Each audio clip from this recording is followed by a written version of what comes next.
दोन गाड्या बाद झाल्या। कडच्या गाड्यावरती लक्ष ठेवा, गाडी माणसात आली।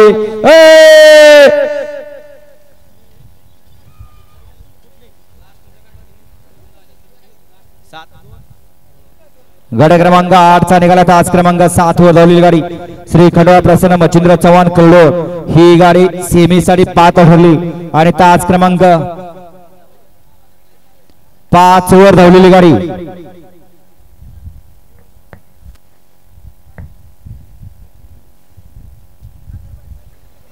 सिद्धनाथ प्रसन्न चंद्रकांत नाना माने युवराज सेठ सावंत जगदीश भैया सावंत खानवर ही गाडी सन्मान चिन्हासाठी पात्र ठरली। दोन्ही विजेते बैलगाडी मालकाच्या चालकाचं अभिनंदन। जी गाडी 1 ला उतरते ती